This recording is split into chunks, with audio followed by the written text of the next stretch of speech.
Bien-aimés dans le Seigneur, je vous salue dans le nom tout-puissant et précieux de Jésus-Christ de Nazareth. Que la paix du Seigneur soit avec vous encore cet après-midi. Amen. Je suis encore là cet après-midi pour parler à une femme. Je voudrais dire à une femme, femme, Dieu a besoin de ta bouche pour proclamer ses oracles. Amen. Dieu a besoin de ta bouche pour proclamer ses oracles. Je voudrais encore bénir le nom de l'Éternel cet après-midi pour la force et le courage qu'il me donne pour parler à une femme. Amen. Que Dieu vienne véritablement euh, nous enseigner ce soir. Que sa parole puisse toucher une femme. Que sa parole puisse réveiller quelque chose à une femme cet après-midi. Que le Saint-Esprit prenne le contrôle, qu'il prenne la première place et qu'il nous enseigne. Femme, ce message est pour toi. Réveille-toi de ton sommeil. Amen. Femme, cet après-midi, je voudrais m'adresser à une femme qui dort, une femme qui a peur, une femme qui a perdu sa foi, une femme qui se pose la question de savoir est-ce que Dieu l'a vraiment appelée, est-ce qu'elle est vraiment mandatée par Dieu, est-ce qu'elle peut parler de la part du Seigneur, est-ce que les gens vont l'écouter. Alléluia. Ce sont toutes ces questions que beaucoup de femmes se posent. Amen. Je me suis maintes et maintes fois posé ces questions. Mes femmes, lorsqu'on est véritablement appelé par Dieu, c'est clair qu'il y aura des combats, il y aura des hésitations, il y aura toutes ces choses. Mais ne doute pas de ton appel. Et tu es très précieuse pour Dieu. Et Dieu a besoin de ta bouche pour proclamer ses oracles. Parce que ces oracles sont là pour délivrer les peuples. Ces oracles sont là pour redonner la vie à ceux qui sont morts spirituellement. Alors, il a besoin de toi. Dans le livre de 2 Rois chapitre 22, on parle d'une femme qui s'appelle Hulda, c'est une prophétesse. Elle était à Jérusalem. Alléluia. Je vais lire ce qui la concerne. J'ai pris quelques notes concernant la prophétesse Hulda. Amen. Je vais lire. Alléluia. Je vais vous parler de la prophétesse Hulda. Elle a vécu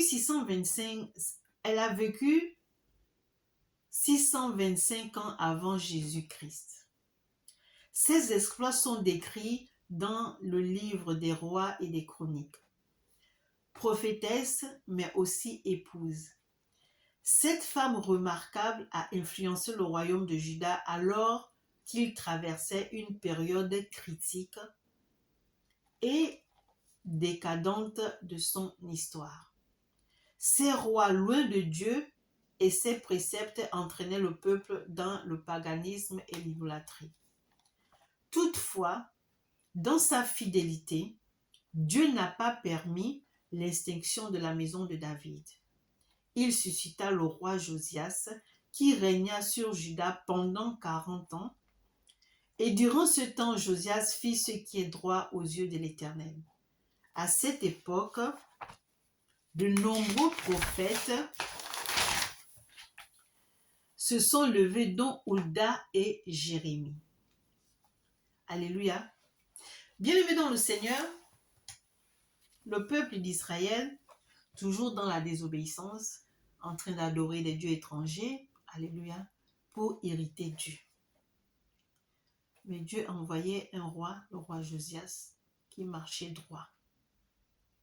Et ce roi a découvert quelque chose. Du moins, ces sujets ont découvert quelque chose dans la maison de l'Éternel. Et c'était un livre qui contenait les lois de Moïse. Alléluia. Et on lui a lu ce livre, il a déchiré ses vêtements. Il ne savait pas comment faire pour apaiser la colère de Dieu. Et c'est là où cette dame, la prophétesse Hulda, va rentrer en jeu. On va lire la parole de Dieu dans le livre de 2 Rois chapitre 22 à partir du verset 11.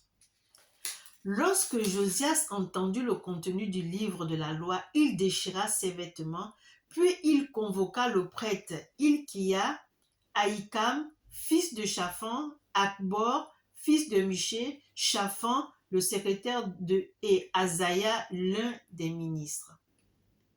Allez consulter l'Éternel pour moi, leur dit-il, ainsi que pour le peuple et pour tout Juda, au sujet des enseignements de ce livre que l'on vient de retrouver.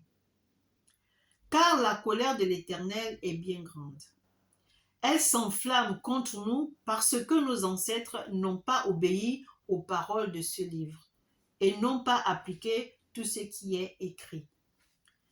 Alors le prêtre Hilkia, Ahikam, Akbor, Shaphan et Asaïa se rendirent chez la prophétesse Hulda, femme de Shallum, fils de Tikva, petit-fils de Haras, responsable du vestiaire du temple. Elle habitait à Jérusalem, dans le nouveau quartier. Ils lui exposèrent la situation. Alléluia. Bien-aimé dans le Seigneur, le roi Josias a demandé à ses ministres, on va dire, d'aller consulter l'Éternel. Donc, consulter l'Éternel, c'est quoi? C'est aller consulter les prophètes. Il y avait des prophètes à Jérusalem. Alléluia. Mais ils se sont dirigés vers la prophétesse Hulda. J'aimerais dire quelque chose à une femme. Sois une Hulda. Alléluia. Ne fais pas fuir les gens.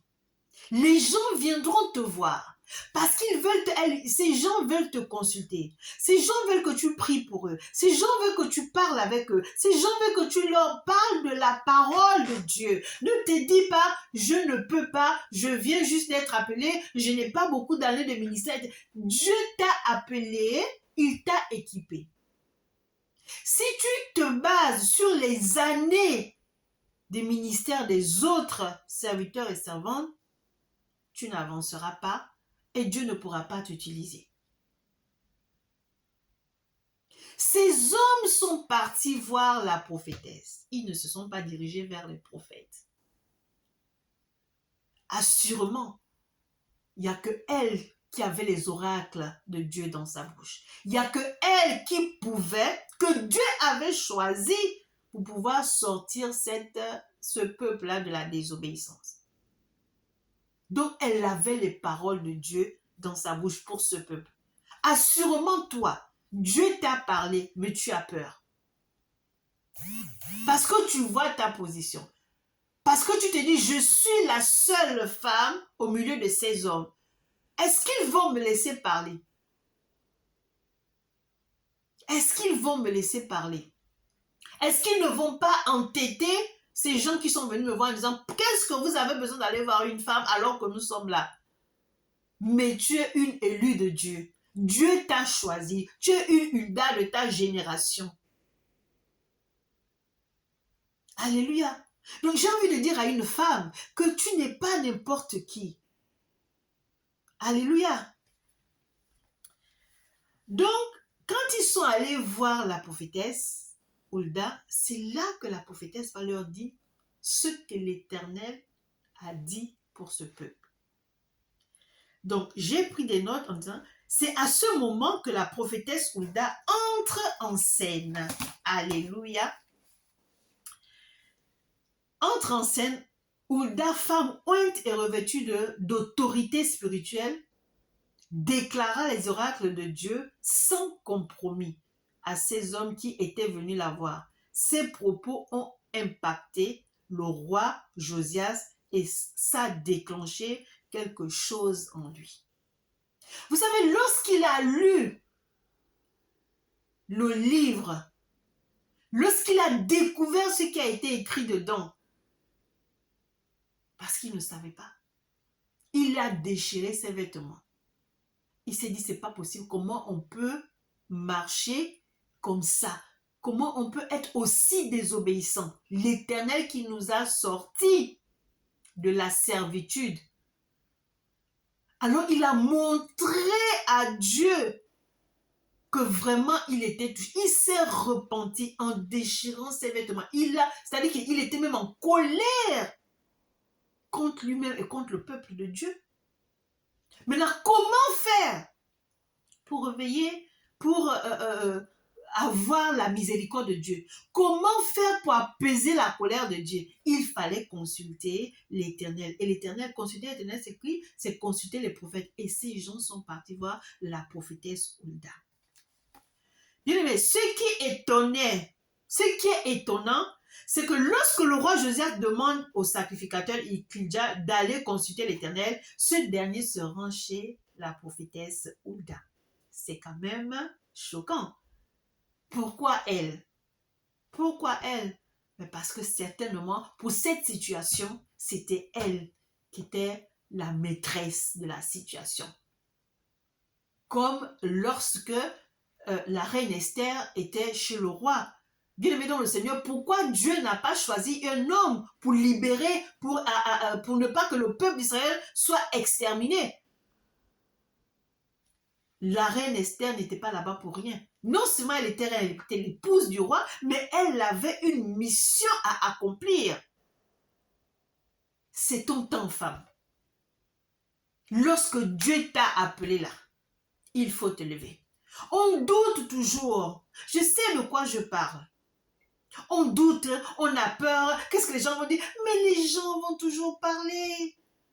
Et arrête de douter. C'est l'ennemi de la foi. Et lorsqu'on doute comme ça, lorsqu'on raisonne, bien aimé, on irrite Dieu. Alors que tu es mandaté pour cette mission, Dieu n'a pas trouvé une autre personne que toi. C'est toi qui vas libérer ta nation. C'est toi qui vas libérer ta famille. C'est toi qui vas libérer ton peuple. C'est toi qui vas libérer les nations. Alléluia. Alors lève-toi comme Hulda. Proclame les oracles de Dieu. Les hommes là sont allés la voir. Elle n'a pas dit pourquoi moi, non. Parce que c'était son mandat. Alléluia. Donc, ce qui est étonnant, c'est que lorsque le roi Josias demanda au sacrificateur Hilkidja d'aller consulter l'Éternel, ce dernier se rendit chez la prophétesse Hulda. Amen. C'est choquant. Connaissant la condition de la femme à cette époque. Vous savez, il y a des endroits où les hommes sont très durs. La femme ne peut rien dire. Alléluia. Et sachant que les hommes pouvaient aussi consulter le prophète Jérémie, mais ils ont préféré se rendre chez Hulda. Il y avait le prophète Jérémie qui était là, mais ils ne sont pas allés chez le prophète Jérémie, ils sont allés chez la prophétesse Hulda. Alléluia. Ces hommes ont reçu la parole de la prophétesse, mais bien plus, ils ont été touchés et leur vie et celle du peuple d'Israël ont été transformées. Bien-aimés dans le Seigneur, ce que la prophétesse Hulda a sorti a changé la mentalité des gens. Ils ont pris une décision. Le roi Josias a pris une décision, non seulement pour lui, mais pour le peuple. Alléluia. Pour reconquérir le cœur de Dieu, pour apaiser la colère de Dieu. Amen. Nous allons le lire dans 2 Chroniques 34, à partir du verset 29 au verset 33, la parole de Dieu dit ceci. Le roi Josias fit convoquer auprès de lui tous les responsables de Juda et de Jérusalem. Puis il monta au temple de l'Éternel, accompagné de toute la population de Juda et des habitants de Jérusalem, des prêtres, des Lévites et tous les gens du peuple. Quelle que fût leur condition sociale, devant tous, il lut tout ce qui était écrit dans le livre de l'Alliance que l'on avait retrouvé au temple de l'Éternel. Il se tint debout sur l'estrade qui lui était réservée et en présence de l'Éternel, il conclut cette alliance avec lui par laquelle il s'engagea à être fidèle à l'Éternel et à obéir à ses commandements. Vous voyez, par rapport à ce que la prophétesse Hulda a dit, il fallait prendre une décision pour apaiser la colère de Dieu. Et c'est ce que le roi Josias a fait. Mais il l'a fait à partir de quoi? À partir des oracles de la prophétesse Hulda. Elle a parlé. Alléluia. et obéir à ses commandements et à ses lois et à ses ordonnances de tout son cœur et de tout son être, et à appliquer toutes les clauses de l'alliance figurant dans ce livre. Le roi fit aussi prendre ce même engagement à tous les gens qui se trouvaient à Jérusalem et dans le territoire de Benjamin. Et les habitants de Jérusalem se conformèrent aux termes de l'alliance de Dieu, du Dieu de leurs ancêtres. Le verset 33. Puis Josias fit disparaître toutes les idoles abominables dans tous les territoires appartenant aux Israélites. Il obligea tous les gens qui se trouvaient en Israël à servir l'Éternel leur Dieu de cette manière. Ils ne se détournèrent pas de l'Éternel, le Dieu de leur ancêtre, durant toute la vie de Josias. Donc, les oracles de la prophétesse Hulda, c'était pour redonner la vie à ce peuple qui était perdu. Pourquoi ils étaient perdus? Parce qu'ils étaient dans la désobéissance, ils étaient dans l'idolâtrie, donc ils étaient dans toutes ces choses. Ça veut dire qu'ils étaient perdus, ils étaient morts. N'eût été la découverte de ce livre, ils n'auraient pas été sauvés. Alléluia. Et ils sont tombés sur un bon roi qui a marché comme son ancêtre David. Amen. Donc il a fallu une Hulda pour délivrer le peuple, ce peuple-là. Donc Dieu a besoin d'une Hulda, ou Dieu a besoin de Hulda en ce moment pour proclamer ses oracles. Es-tu prête, femme, à porter ce fardeau, quelles que soient les adversités? Alléluia. Cela fait plaisir de voir une femme agir comme ça. Dieu utilise puissamment une femme. En tout cas, qu'il y ait des milliers et des milliers de Hulda. On se lève pour l'avancement du royaume. Il faut que ces femmes, les femmes que nous sommes, les Hulda que nous sommes, puissions nous lever pour l'avancement du royaume de Dieu, alléluia, sur cette terre. C'est sur cette terre que nous devons manifester la puissance de Dieu. Tu ne peux pas être une Hulda et dormir. Parce que dans la Bible, elle n'a pas dormi. Dans la Bible, elle a dit au peuple, voilà ce que vous avez fait. Donc, elle a proclamé des oracles. Donc, tu es là pour proclamer la parole de Dieu. Pardon. Parce que c'est la parole de Dieu qui va changer les gens. Ce qu'elle a dit a impacté le roi Josias au point de prendre cette décision de marcher maintenant selon les Écritures, selon ce qui était écrit dans ce livre. Mais il fallait une personne, et cette personne c'est toi. Il fallait une Hulda pour leur montrer le droit chemin, pour leur signifier ce que l'Éternel avait dit. Leur signifier que l'Éternel était en colère à cause de la désobéissance, à cause des dieux étrangers qu'ils ont fait rentrer, à cause de l'idolâtrie. Alors toi, tu es mandaté pour ça, pour aller redonner la vie dans les villages, dans les villes, dans les nations. Pourquoi redonner la vie? Parce que ces gens sont dans l'idolâtrie, parce que ces gens sont dans la désobéissance. Alors ils sont morts, ils ont besoin des oracles de Dieu pour vivre. Alléluia. Amen. Femme, lève-toi et proclame les oracles de Dieu pour redonner la vie à ceux qui sont morts. Jusqu'à quand allons-nous pleurer? Jusqu'à quand allons-nous dire non, je ne peux pas? Mais on ne peut pas, pourquoi? On n'est plus au stade où on doit dire mais le ministère des femmes n'est pas reconnu. Mais on s'en fout de ce que les gens disent. Le ministère des femmes n'est pas reconnu. Comment? Pourquoi Dieu mandate des femmes? Ce n'est pas de nos jours que les femmes servent le Seigneur. C'est depuis la parole de Dieu, depuis la Bible, depuis Genèse jusqu'à Apocalypse. Il y a eu des femmes qui se sont levées. Aujourd'hui, il y a des femmes qui s'appellent Esther. Pourquoi? Parce que c'est dans la Bible. Il y a des femmes qui s'appellent Déborah. Il y a des femmes qui s'appellent, je ne sais pas, Ruth. Alléluia. Il y a des femmes qui s'appellent, je ne sais pas. Il y a beaucoup de noms dans la Bible. Il y a beaucoup de femmes qui ont servi Dieu. Il y a beaucoup de femmes qui ont sauvé Dieu. Qui ont sauvé les peuples par la parole de Dieu. Il y a des femmes que Dieu a mandatées pour ne pas que le peuple soit exterminé, comme Esther. Il y a des femmes que Dieu a mandatées, comme Hulda. Rahab, la prostituée, elle a été d'une importance capitale pour ses espions. Alléluia. Femmes, que des femmes se lèvent, que des Hulda s'élèvent. Elle a donné les oracles de Dieu sans compromis. On n'est pas là pour arranger ce que Dieu nous donne.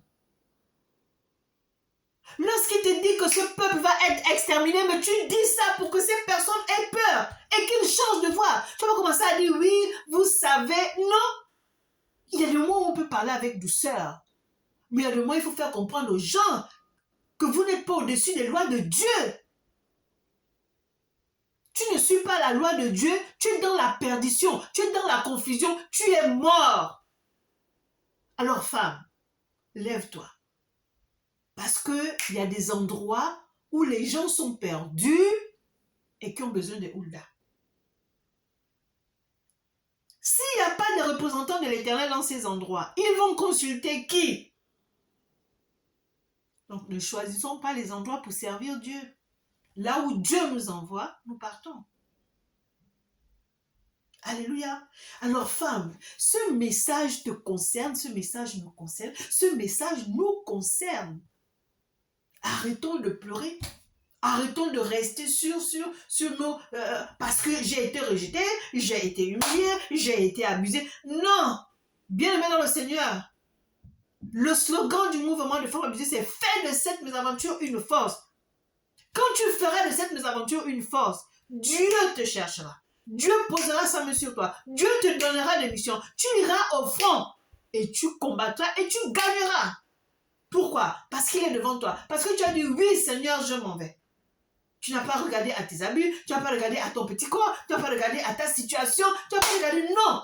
Tu as dit, c'est tu es Dieu, que ta volonté se fasse. Je n'ai pas à discuter. Si tu m'as appelé, c'est que tu vas m'utiliser. C'est tout. Sortons du raisonnement. Hulda n'a pas raisonné. Hulda n'a pas dit, pourquoi moi? Pourquoi pas les hommes? Non. Parce qu'elle avait les paroles là dans sa bouche. Ses oracles étaient dans sa bouche. Donc c'est pour dire à une femme que les hommes sur la terre là vont te piétiner, vont te sous-estimer, vont te rejeter. Même des femmes aussi. Hein. Mais quand tu sais qui tu es, quand tu connais ton appartenance à Christ, quand tu sais que celui qui t'a mandaté s'appelle l'Éternel des armées, il est le roi des rois, il est le Seigneur des seigneurs, tu ne peux pas dire non. Tu ne veux pas t'occuper de ce que les gens disent. Parce que comme j'ai l'habitude de le dire, tu ne peux pas fermer la bouche des gens. C'est quand tu vas poser des actes que même vont se taire. Mais tu ne peux pas aller leur dire, taisez-vous, je n'ai pas envie de vous entendre, laissez-moi faire ce que j'ai à faire. Non, il faut qu'ils voient ce que tu fais. Il faut que tes œuvres parlent. Alors femmes, parlons par nos œuvres. Arrêtons de parler. Nos bouches sont réservées pour les oracles de Dieu. Dieu a besoin de ta bouche pour proclamer ses oracles, pour aller délivrer les peuples. Les oracles de Dieu sont là pour donner la vie, pas la mort. Alors sois une Hulda. Alléluia. Alléluia. Notre Dieu est merveilleux, n'est-ce pas? Il utilise les femmes. Hein? Il y a des femmes qui se sont levées de notre génération-là. Il y a des femmes qui ne parlent pas pour parler. Elles parlent et il y a la chose qui suit. Alléluia. Il y a aussi des personnes qui parlent parce qu'elles ont cette aura, parce qu'elles ont la facilité de parler, parce qu'elles sont éloquentes. Et puis, il n'y a pas de fruit. Il y a rien ne parle en leur faveur, si ce n'est parler. Mais ne sois pas de cette catégorie de femmes. Parle parce qu'il y a un besoin. Parle parce que tu dois délivrer un peuple. Parle parce que tu dois donner la vie à ceux qui sont morts. Parle pour amener les âmes à Christ. Mais tu ne parles pas pour te montrer. Non, Hulda a parlé pour délivrer un peuple, pour que ce peuple sorte de l'idolâtrie et cherche véritablement la face de Dieu. Et c'est ce que le roi Josias a fait avec son peuple. Quand ils ont entendu les oracles de Dieu, ils ne sont pas restés dans la désobéissance. Ils ont entendu, ils ont écouté, ils ont appliqué. Si tu fermes ta bouche, ce peuple mourra. Alléluia. Pour l'amour de ton peuple, ne te tais point. Amen.